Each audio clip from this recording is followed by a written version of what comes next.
ਉਹ ਅਸੀਂ ਡਰੋਪ ਕਰਨ ਜਾ ਰਹੇ ਹੈਗੇ ਆ। ਸੋ ਜਨਵਰੀ ਮਹੀਨੇ ਦੇ ਵਿੱਚ ਪ੍ਰੈਜ਼ੀਡੈਂਟ ਟਰੰਪ ਹੋਣਾ ਨੇ ਪਾਵਲ ਨੂੰ ਰਿਪਲੇਸ ਕਰਨ ਦੇ ਲਈ ਕੈਬਨ ਵਾਸ਼ ਦਾ ਨਾਂ ਜਿਹੜਾ ਆ ਉਹ ਮੈਂਸ਼ਨ ਕੀਤਾ ਸੀ। ਟੌਮ ਟਿਲਰਸ ਨਾਰਥ ਕੈਰੋਲੀਨਾ ਦੇ ਰਿਪਬਲਿਕਨ ਆ ਤੇ ਉਹਨਾਂ ਨੇ ਕਿਹਾ ਵੀ ਅਸੀਂ ਵਾਸ਼ ਦਾ ਜਿਹੜਾ ਆ ਅਪੋਜ਼ ਕਰਾਂਗੇ ਅੰਟਿਲ ਦਾ ਇਨਵੈਸਟੀਗੇਸ਼ਨ ਵਾਸ ਰਿਜ਼ੋਲਵ। ਤੇ ਹੁਣ ਦੇਖਦੇ ਆ ਰਿਪਬਲਿਕਨਸ ਨੇ ਪ੍ਰੇਜ਼ ਕੀਤਾ ਹੈ ਵਾਰਸ਼ ਨੂੰ ਟਿਊਜ਼ਡੇ ਦੀ ਹੀਅਰਿੰਗ ਦੇ ਵਿੱਚ।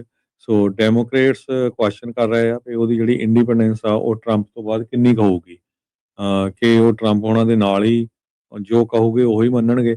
ਸੋ ਇਨਵੈਸਟੀਗੇਸ਼ਨ ਜੋ ਕੀਤੀ ਗਈ ਸੀ ਜਰੋਮ ਪਾਵਲ ਉਹਨਾਂ ਦੇ ਅਗੇਂਸਟ 2.5 ਬਿਲੀਅਨ ਡਾਲਰ ਦੀ ਵੀ ਉਹ ਬਿਲਡਿੰਗ ਬਣਾ ਰਹੇ ਹੈਗੇ ਆ ਤੇ ਉਹਦਾ ਐਕਚੁਅਲ ਕਾਸਟ ਹੋਣਾ ਸੀ 1.9 ਬਿਲੀਅਨ, ਪਰ ਉਹ ਨਿਕਲਿਆ ਉਹ ਚੋਂ ਕੁਛ ਨਹੀਂ, ਕਿਉਂਕਿ ਜਰੋਮ ਪਾਵਲ ਉਹਨਾਂ ਨੇ ਇਹ ਕਿਹਾ ਵੀ ਸਿਰਫ ਜਿਹੜੀ ਇਹ ਪ੍ਰੋਬ ਸੀਗੀ ਇੰਟੀਮੀਡੇਟ ਕਰਨ ਦੇ ਲਈ ਸੀ ਉਹਨਾਂ ਨੂੰ, ਤਾਂ ਕਿ ਜਿਹੜੀਆਂ ਉਹ ਇੰਟਰਸਟ ਰੇਟ ਨੂੰ ਘਟਾ ਦੇਣ। ਪਰ ਕਹਿੰਦੇ ਵੀ ਅੱਜ ਦੀ ਡੇਟ ਦੇ ਵਿੱਚ ਇਨਫਲੇਸ਼ਨ ਸਟਿਲ ਹਾਈ ਹੈਗੀ ਆ, ਗੈਸ ਪ੍ਰਾਈਸਸ ਉੱਪਰ ਜਾ ਰਹੀਆਂ ਹੈਗੀਆਂ ਤੇ ਲੱਗਦਾ ਨਹੀਂ ਵੀ ਜਿਹੜਾ ਇੰਟਰਸਟ ਰੇਟ ਆ ਉਹ ਘਟੂਗਾ। ਜੀ, ਅਗਲੀ ਜਿਹੜੀ ਅਸੀਂ ਦੀ ਗੱਲ ਕਰਦੇ ਜਾਈਏ, ਹੁਣੇ ਕੁਛ ਮਿੰਟ ਪਹਿਲਾਂ ਖਬਰ ਆ ਰਹੀ ਆ ਵੀ ਈਰਾਨ ਦਾ ਜਿਹੜਾ ਫੋਰਨ ਮਿਨਿਸਟਰ ਅਬਾਸ ਅਰਗਾਚੀ ਉਹ ਇਸਲਾਮਾਬਾਦ ਦੇ ਵਿੱਚ ਪਹੁੰਚੇ ਆ। ਉਧਰ USA ਕਹਿ ਰਿਹਾ ਵੀ ਉਹਨਾਂ ਦਾ ਜਿਹੜਾ ਐਨਵੋਏ ਆ ਜਿਸ ਦੇ ਵਿੱਚ ਜੈਰਡ ਕੁਸ਼ਨਰ ਟਰੰਪ ਦਾ ਜਵਾਈ ਤੇ ਜਿਹੜਾ ਸਟੀਵ ਵਿਟਕੌਫ ਆ ਉਹ ਵੀ ਹੁਣ ਪਾਕਿਸਤਾਨ ਨੂੰ ਜਾਣਗੇ। ਕਹਿੰਦੇ ਵੀ ਸ਼ਨੀਚਰਵਾਰ ਨੂੰ ਉੱਥੇ ਗੱਲਬਾਤ ਇਹਨਾਂ ਦੇ ਵਿਚਾਲੇ ਹੋ ਸਕਦੀ ਆ। ਸੋ ਅਚਨਚੇਤੇ ਈਰਾਨ ਦੇ ਫੋਰਨ ਮਿਨਿਸਟਰ ਦਾ ਜਿਹੜਾ ਉੱਥੇ ਪਹੁੰਚਣਾ ਇਹ ਸੰਕੇਤ ਸ਼ੁਭ ਸੰਕੇਤ ਦੇ ਤੌਰ ਤੇ ਉੱਤੇ ਆਪਾਂ ਦੇਖ ਸਕਦੇ ਵੀ ਗੱਲਬਾਤ ਦੇ ਲਈ ਦੋਨੋਂ ਮੁਲਕ ਜਿਹੜੇ ਰਾਜੀ ਹੋ ਰਹੇ ਹੈਗੇ ਨੇ। ਸੋ ਪਰ ਈਰਾਨ ਦੇ ਜਿਹੜੇ ਫੋਰਨ ਮਿਨਿਸਟਰ ਨੇ ਇਹ ਦਾਅਵਾ ਕੀਤਾ, ਕਹਿੰਦੇ ਆ ਵੀ ਅਸੀਂ ਜੀ ਗੱਲਬਾਤ ਤਾਂ ਨਹੀਂ ਜਿਹੜੀ ਸਿੱਧੀ ਉਹਨਾਂ ਦੇ ਨਾਲ ਕਰਨੀ, ਅਸੀਂ ਆਪਣੀ ਜਿਹੜੀ ਗੱਲਬਾਤ ਆ ਉਹ ਪਾਕਿਸਤਾਨ ਵਾਲਿਆਂ ਨੂੰ ਦੱਸਾਂਗੇ ਅਤੇ ਉਹ ਅੱਗੇ ਫਿਰ ਅਮਰੀਕੀਆਂ ਨੂੰ ਜਿਹੜੀ ਉਹ ਗੱਲਬਾਤ ਆ ਉਹ ਦੱਸ ਦੇਣਗੇ।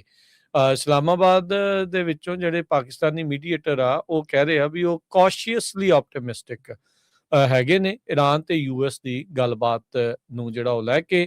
ਪਾਕਿਸਤਾਨ ਦੀ ਕੈਪੀਟਲ ਦੇ ਵਿੱਚ ਕਹਿੰਦੇ ਵੀ ਉਹ 3 ਮੁਲਕਾਂ ਦੇ ਦੌਰੇ ਦਰਮਿਆਨ ਉਹ ਉੱਥੇ ਪਹੁੰਚੇ ਹੋਏ ਨੇ ਈਰਾਨ ਦੇ ਫੋਰਨ ਮਿਨਿਸਟਰ ਅਬਾਸ ਅਰਗਾਚੀ। ਤੇ ਇਧਰੋਂ ਅਮਰੀਕਾ ਵਾਲਿਆਂ ਨੇ ਵਾਈਟ ਹਾਊਸ ਨੇ ਜਿਹੜੇ ਆਪਣੇ ਸਟੀਵ ਵਿਟਕੌਫ ਤੇ ਜੈਰਡ ਕੁਸ਼ਨਰ ਨੂੰ ਵੀ ਜਹਾਜ਼ ਤੇ ਬਾਤਾ, ਕਹਿੰਦੇ ਵੀ ਜਾਓ ਤੇ ਜਾ ਕੇ ਉਹਨਾਂ ਦੇ ਨਾਲ ਗੱਲਬਾਤ ਜਿਹੜੀ ਉਹ ਕਰੋ। ਸੋ ਹੋਪਫੁਲੀ ਕੋਈ ਗੱਲਬਾਤ ਆਪਸ ਦੇ ਵਿੱਚ ਹੋਵੇ ਤੇ ਕਿਸੇ ਮਸਲੇ ਨੂੰ ਸੁਲਝਾਇਆ ਜਿਹੜਾ ਉਹ ਜਾ ਸਕੇ, ਖਾਸ ਕਰਕੇ ਜਿਹੜਾ ਸਟ੍ਰੇਟ ਆਫ ਹਾਰਮੁਜ਼ ਆ ਉਸ ਦਾ ਜੋ ਮਸਲਾ ਇਸ ਟਾਈਮ ਬਣਿਆ ਪਿਆ ਆ।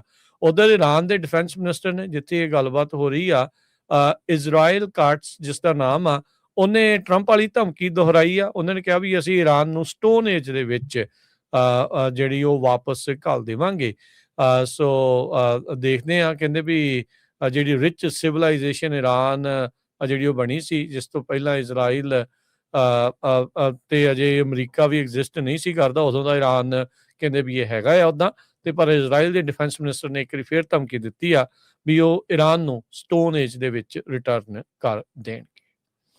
ਕਈ ਬਿਜ਼ਨਸ ਜਿਹੜੇ ਆ ਉਹ 4 ਮਿਲੀਅਨ ਡਾਲਰ ਤੱਕ ਪੇ ਕਰ ਰਹੇ ਆ ਪਨਾਮਾ ਕਨਾਲ ਦੇ ਥਰੂ ਜਾਣ ਦੇ ਲਈ in place of state of harms. So ਇਹ ਬਹੁਤ ਵੱਡਾ ਅਮਾਉਂਟ ਹੈਗਾ ਆ।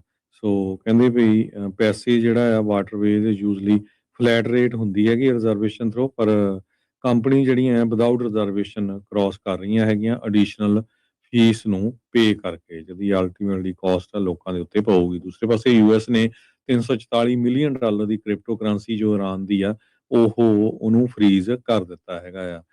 ਜੋ ਆਪਣੇ ਟ੍ਰੇਜਰੀ ਸੈਕਟਰੀ ਸਕਾਟ ਬਸੈਂਟ ਹੈਗੇ ਆ, ਉਹਨਾਂ ਨੇ ਅੱਜ ਅਨਾਉਂਸ ਕੀਤਾ ਵੀ 344 ਮਿਲੀਅਨ ਡਾਲਰ ਦੀ ਕ੍ਰਿਪਟੋ ਕਰੰਸੀ ਜਿਹਦੇ ਲਿੰਕ ਈਰਾਨ ਦੇ ਨਾਲ ਸੀ ਉਹ ਅਸੀਂ ਇੱਕ ਤਰ੍ਹਾਂ ਦੇ ਨਾਲ ਫਰੀਜ਼ ਕਰ ਦਿੱਤੇ ਹੈਗੇ ਆ।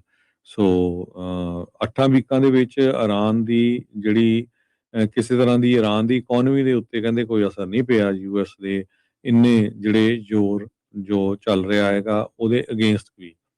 ਸੋ ਈਰਾਨ ਜੋ ਆ ਉਹ ਕਹਿੰਦੇ ਆ ਵੀ ਆਫਰ ਕਰੂਗਾ US ਨੂੰ, ਤੇ ਇਹ ਟਰੰਪ ਉਹਨਾਂ ਨੇ ਵੀ ਇਹ ਕਿਹਾ। ਸੋ ਦੇਖਦੇ ਕੀ ਆਫਰ ਕਰੂਗਾ। ਸੋ ਸਾਹਮਣੇ ਗੱਲਬਾਤ ਹੁੰਦੀ ਆ ਜਾਂ ਨਹੀਂ ਹੁੰਦੀ, ਪਰ ਅਮਰੀਕਾ ਤੋਂ ਵੀ ਤੇ ਈਰਾਨ ਤੋਂ ਵੀ ਜਿਹੜੇ ਲੀਡਰਸ ਆ ਉੱਥੇ ਪਹੁੰਚ ਚੁੱਕੇ ਹੈਗੇ। ਜੀ। ਯੂਨੀਵਰਸਿਟੀ ਆਫ ਸਾਊਥ ਫਲੋਰੀਡਾ ਦੇ ਜਿਹੜੇ ਡਾਕਟਰਲ ਸਟੂਡੈਂਟ ਲਾਪਤਾ ਸੀਗੇ 2, ਉਹਨਾਂ ਦੇ ਵਿੱਚੋਂ ਕਹਿੰਦੇ ਇੱਕ ਦੀ ਲਾਸ਼ ਮਿਲੀ ਹੈਗੀ ਆ ਤੇ ਇੱਕ ਦਾ ਜੇ ਪਤਾ ਨਹੀਂ ਆ, ਪਰ ਕਹਿੰਦੇ ਵੀ ਜਿਹੜਾ ਰੂਮਮੇਟ ਆ ਉਸ ਨੂੰ ਸਸਪੈਕਟ ਦੇ ਤੌਰ ਦੇ ਉੱਤੇ ਨਾਮਜ਼ਦ ਕੀਤਾ ਗਿਆ ਆ। 2 ਬੰਗਲਾਦੇਸ਼ੀ ਡਾਕਟਰ ਜਿਹੜੇ ਸਟੂਡੈਂਟ ਜ਼ਮੀਲ ਲਿਮੋਨ ਤੇ ਨਹੀਦਾ ਬ੍ਰਿਸਟੀ, ਇਹ ਕਹਿੰਦੇ ਵੀ ਪਿਛਲੇ ਹਫਤੇ ਦੇ ਮਿਸਿੰਗ ਨੇ। ਲਿਮੋਨ ਦੇ ਜਿਹੜਾ ਬਾਡੀ ਆ, ਲਾਸ਼ ਆ, ਉਹ ਕਹਿੰਦੇ ਵੀ ਅੱਜ ਹਾਵਰਡ ਫਰੈਂਕਲੈਂਡ ਬ੍ਰਿਜ ਤੋਂ ਜਿਹੜੀ ਮਿਲੀ ਆ। ਜਿਹੜਾ ਬ੍ਰਿਸਟੀ ਆ ਉਹ ਅਜੇ ਵੀ ਲਾਪਤਾ ਹੀ ਦੱਸਿਆ ਜਿਹੜਾ ਜਾ ਰਿਹਾ ਆ। ਉੱਥੋਂ ਦੇ ਕਾਊਂਟੀ ਦੇ ਜਿਹੜੇ ਸ਼ੈਰਿਫ ਚੈਡ ਕੋਰਿੰਸਟਰ, ਉਹਨਾਂ ਨੇ ਕਿਹਾ ਵੀ ਇਹ ਬੜਾ ਡਿਸਟਰਬਿੰਗ ਕੇਸ ਜਿਹੜਾ ਉਹ ਸਾਹਮਣੇ ਆਇਆ, ਜਿਸ ਦੇ ਨਾਲ ਸਾਡੀ ਜਿਹੜੀ ਸਾਰੀ ਕਮਿਊਨਿਟੀ ਤੇ ਜਿਹੜੇ ਲੋਕ ਇਹਨਾਂ ਦੇ ਨਾਲ ਸਿੱਧੇ ਇੰਪੈਕਟ ਹੋਏ ਹੈਗੇ ਆ। ਲਿਮੋਨ ਰੂਮਮੇਟ ਹਿਸ਼ਾਮ, ਉਸ ਨੂੰ ਕਹਿੰਦੇ ਵੀ ਗ੍ਰਿਫਤਾਰ ਅੱਜ ਕਰ ਲਿਆ ਗਿਆ ਲਾ ਐਨਫੋਰਸਮੈਂਟ ਦੇ ਦੁਆਰਾ, ਜਦ ਡੋਮੈਸਟਿਕ ਵਾਇਲੈਂਸ ਇਨਸੀਡੈਂਟ ਰਿਪੋਰਟ ਕੀਤਾ ਗਿਆ ਆ। ਹਿਸ਼ਾਮ 26 ਸਾਲਾਂ ਦਾ, ਇਹ ਵੀ ਸਾਬਕਾ ਯੂਨੀਵਰਸਿਟੀ ਆਫ ਸਾਊਥ ਫਲੋਰੀਡਾ ਦਾ ਸਟੂਡੈਂਟ ਆ। ਇਸ ਦੇ ਉੱਤੇ battery, false imprisonment, tampering with evidence, failure to report death, unlawful moving a dead body ਦੇ ਜਿਹੜੇ ਚਾਰजेस ਆ ਉਹ ਲਗਾਏ ਗਏ ਆ।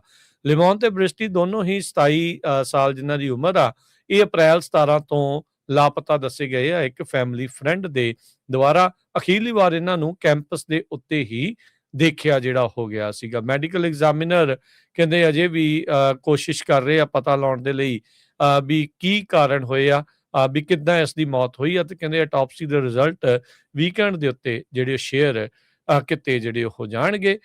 ਪਰਿਵਾਰ ਵਾਲੇ ਇਹ ਮ੍ਰਿਤਕ ਲੋਕਾਂ ਦੇ ਤੇ ਲਾਪਤਾ ਜਿਹੜੇ ਡਾਕਟਰਲ ਸਟੂਡੈਂਟ ਦੇ, ਉਹ ਇਸ ਟਾਈਮ ਬੜੇ ਡੈਸਪਰੇਟ ਨੇ ਵੀ ਸਾਨੂੰ ਇਸ ਦੇ ਵਿੱਚ ਕਿਸੇ ਤਰੀਕੇ ਦਾ ਉੱਤਰ ਮਿਲ ਸਕੇ। ਕਹਿੰਦੇ ਵੀ ਬੜੀ ਛੋਟੀ ਉਮਰ ਸੀ, ਬੜੇ ਜੋਇਫੁਲ ਸੀ ਤੇ ਰਿਸਰਚਰ ਸੀਗੇ। ਅਚਨਚੇਤ ਇਸ ਤਰੀਕੇ ਦੀ ਜਿਹੜੀ ਉਹਨਾਂ ਦੀ ਮੌਤ ਦੀ ਖਬਰ ਨੇ ਉਹਨਾਂ ਨੂੰ ਝੰਜੋੜ ਕੇ ਰੱਖ ਦਿੱਤਾ ਹੈ। ਕੈਲੀਫੋਰਨੀਆ ਦੇ ਵਿੱਚ ਰਿਪਬਲਿਕਨ ਇਸ ਗੱਲ ਦੇ ਵਿੱਚ ਕਾਮਯਾਬ ਹੋ ਗਏ ਆ ਕਿ ਵੋਟਰ ਆਈਡੀ ਦੀ ਜਿਹੜੀ ਰਿਕੁਆਇਰਮੈਂਟ ਆ ਉਹ ਬੈਲਟ ਦੇ ਉੱਤੇ ਨਵੰਬਰ ਮਹੀਨੇ ਦੇ ਵਿੱਚ ਆਊਗੀ। ਸੋ ਇਹ ਨਵੰਬਰ ਮਹੀਨੇ ਦੇ ਵਿੱਚ ਕੀ ਵੋਟਰ ਆਈਡੀ ਰਿਕੁਆਇਰ ਹੋਊਗੀ ਵੋਟ ਪਾਉਣ ਦੇ ਲਈ, ਉਹ ਬੈਲਟ ਦੇ ਉੱਤੇ ਪਹੁੰਚੂਗੀ, ਕਿਉਂਕਿ ਉਹਨਾਂ ਨੇ 9,62,000 ਵੈਲਿਡ ਸਿਗਨੇਚਰ ਜਿਹੜੇ ਆ ਇਕੱਠੇ ਕਰ ਲਏ ਸੀ ਤੇ ਇਹ ਸੈਕਟਰੀ ਆਫ ਸਟੇਟ ਦੱਸ ਰਿਹਾ ਹੈਗਾ। ਤੇ ਹਾਲਾਂਕਿ 8,75,000 ਸਿਗਨੇਚਰ ਚਾਹੀਦੇ ਸੀ, ਉਹਦੇ ਨਾਲੋਂ ਜ਼ਿਆਦਾ ਜਿਹੜੇ ਸਿਗਨੇਚਰਸ ਆ ਉਹਨਾਂ ਨੇ ਇਕੱਠੇ ਕਰ ਲਏ ਹੈਗੇ ਆ। ਵੋਟਰਸ ਕਹਿੰਦੇ ਵੀ ਆਪਣੀ ਇਲੈਕਸ਼ਨ ਇੰਟੈਗ੍ਰਿਟੀ ਨੂੰ ਰੀਸਟੋਰ ਕਰਨਗੇ ਸਟੇਟ ਦੇ ਵਿੱਚ। ਸਿਟੀਜ਼ਨਸ਼ਿਪ ਵੈਰੀਫਿਕੇਸ਼ਨ ਹੋਊਗੀ, ਆਡਿਟ ਹੋਊਗਾ ਵੋਟਰ ਰੋਲਸ ਦਾ। ਸੋ ਆਈਡੀ ਰਿਕੁਆਇਰਡ ਹੋਊਗੀ। ਡੀ ਮਾਇਓ ਆ, ਉਹਨਾਂ ਨੇ ਇੱਕ ਸੋਸ਼ਲ ਮੀਡੀਆ ਦੇ ਉੱਤੇ ਵੀਡੀਓ ਪਾਈ ਹੈਗੀ ਆ। ਕੈਲੀਫੋਰਨੀਆ ਵੋਟਰਸ ਨੂੰ ਹੁਣ ਕੋਈ ਵੀ ਆਇਡੈਂਟੀਫਿਕੇਸ਼ਨ ਰਿਕੁਆਇਰ ਨਹੀਂ ਕਰਦਾ ਜੇ ਤੁਸੀਂ ਵੋਟ ਪਾਉਣ ਜਾਂਦੇ ਹੈਗੇ ਆ। ਪਰ ਇਹ ਰਿਪਬਲਿਕਨ ਬੈਕ ਜਿਹੜੀ ਇਹ ਕੋਸ਼ਿਸ਼ ਹੈਗੀ ਆ, ਇਹ ਡੀਪ ਬਲੂ ਸਟੇਟ ਨੂੰ ਉਹ ਚੇਂਜ ਕਰਨ ਦੀ ਕੋਸ਼ਿਸ਼ ਕਰ ਰਹੇ ਹੈਗੇ ਆ। ਪਰ ਦੂਸਰੇ ਪਾਸੇ ਜਿਹੜੇ ਡੈਮੋਕ੍ਰੇਟਸ ਉਹ ਕਹਿ ਰਹੇ ਆ ਵੀ ਇਹ ਕੋਈ ਵੀ ਇਹਦੇ 'ਚ ਰੌਲਾ ਨਹੀਂ ਹੈ, ਜਿਹੜਾ ਬੰਦਾ ਸਿਟੀਜ਼ਨ ਆ ਉਹ ਹੀ ਜਿਹੜਾ ਵੋਟ ਪਾਉਂਦਾ ਹੈਗਾ।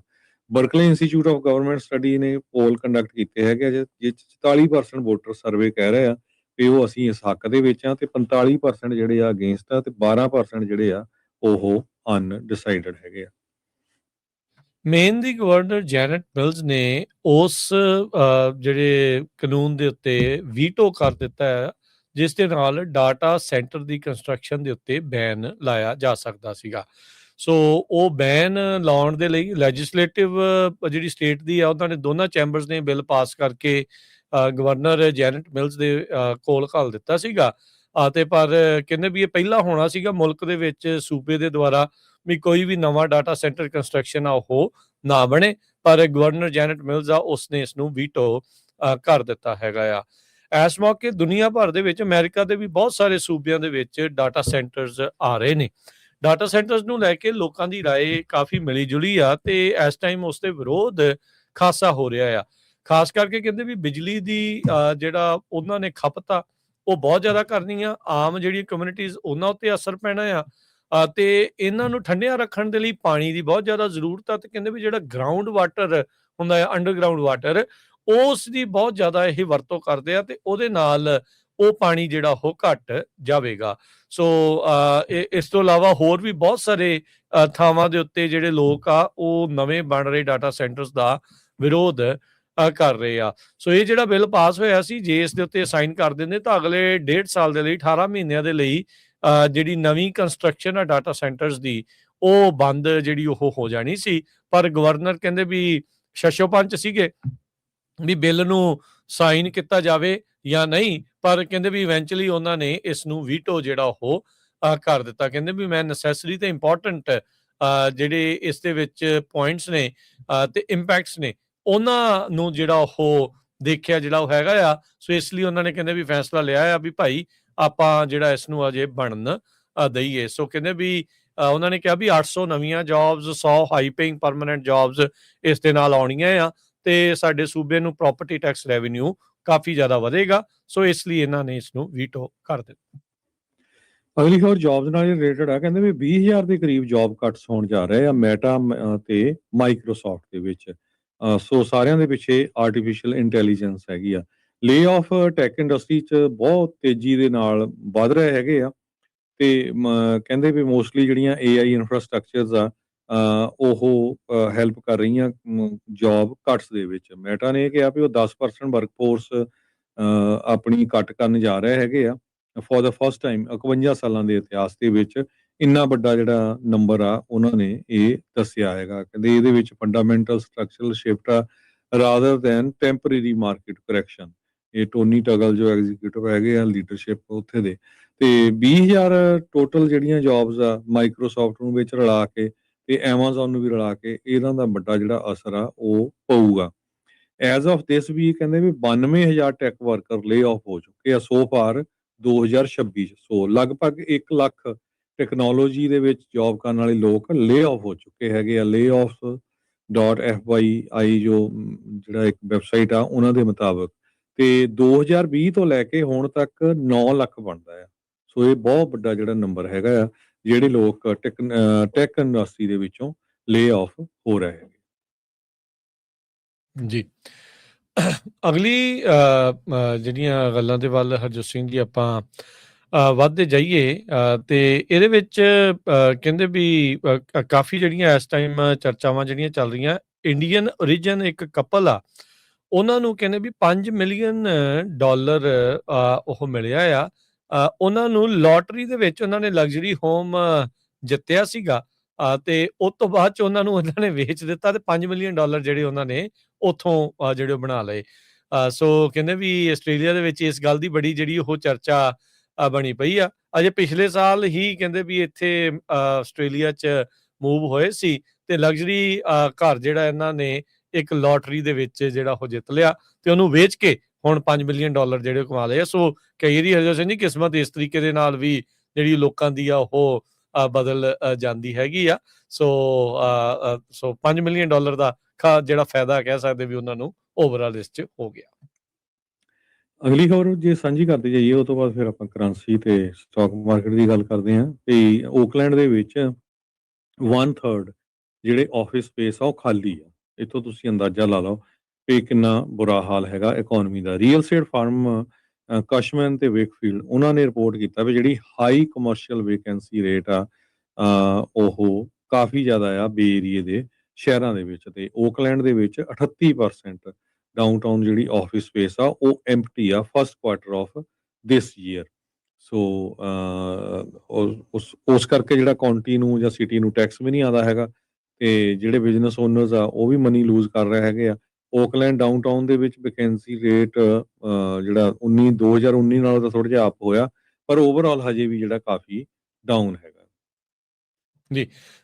ਤੇ ਹਰਜੋਤ ਸਿੰਘ ਜੀ ਜਾਣਦੇ ਹਾਂ ਇੱਕ ਖਬਰ ਡੈਮੋਕ੍ਰੇਟ ਪਾਰਟੀ ਦੇ ਜਿਹੜੇ ਗਵਰਨਰ ਦੇ ਕੈਂਡੀਡੇਟਸ ਆ ਉਹਨਾਂ ਵਿੱਚ ਜਿਹੜਾ ਟੌਮ ਸਟਾਇਰ ਬਿਲੀਅਨੇਅਰ ਇਨਵਾਇਰਨਮੈਂਟਲ ਐਕਟਿਵਿਸਟ ਆ, ਆਪਣੇ ਆਪ ਨੂੰ ਸੈਲਫ ਸਟਾਈਲਡ ਪ੍ਰੋਗਰੈਸਿਵ ਕੈਂਡੀਡੇਟ ਜੋ ਕਹਿੰਦਾ ਆ, ਉਹਨੇ $132 ਮਿਲੀਅਨ ਆਲਰੇਡੀ ਸਪੈਂਡ ਕਰਤਾ ਕੈਂਪੇਨ ਦੇ ਉੱਤੇ ਗਵਰਨਰ ਦੇ ਜਿਹੜੇ ਉਹ ਕੈਂਪੇਨ ਦੇ ਵਿੱਚ। ਤੇ ਕਹਿੰਦੇ ਵੀ ਸੂਬੇ ਦੇ ਇਤਿਹਾਸ ਦੇ ਵਿੱਚ ਸਭ ਤੋਂ ਮਹਿੰਗਾ ਜਿਹੜਾ ਗਵਰਨਟੋਰੀਅਲ ਕੈਂਪੇਨ ਇਹ ਬਣਿਆ ਹੈਗਾ ਆ।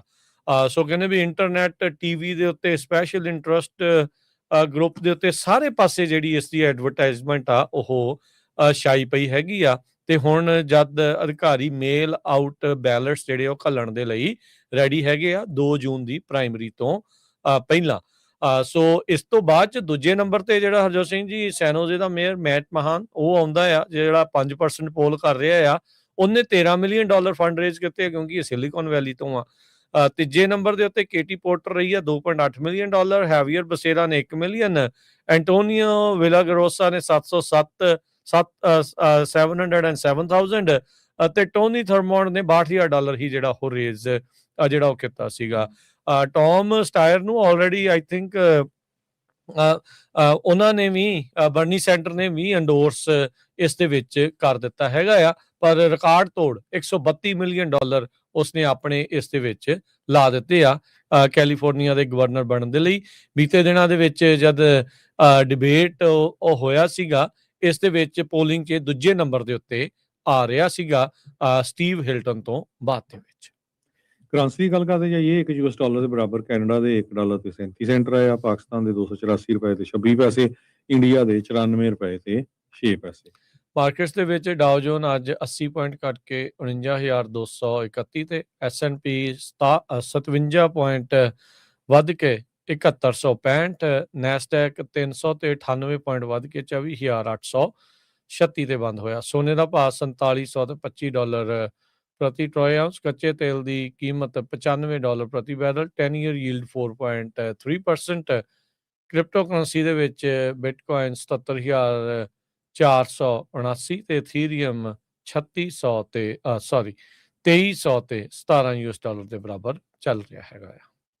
ਇੱਥੇ ਸਰੋਤਿਆਂ ਤੋਂ ਇਜਾਜ਼ਤ ਲੈਂਦੇ ਹਾਂ। ਮੇਰੇ ਹਰਜੋਤ ਸਿੰਘ ਵੱਲੋਂ, ਮੇਰੇ ਰਾਜਕਨਵੀਰ ਸਿੰਘ ਵੱਲੋਂ ਸਭ ਨੂੰ ਪਿਆਰ ਭਰੀ ਸਤਿ ਸ੍ਰੀ ਅਕਾਲ। ਸੁਣਦੇ ਰਹੋ, ਦੇਖਦੇ ਰਹੋ ਪੰਜਾਬੀ ਰੇਡੀਓ USA।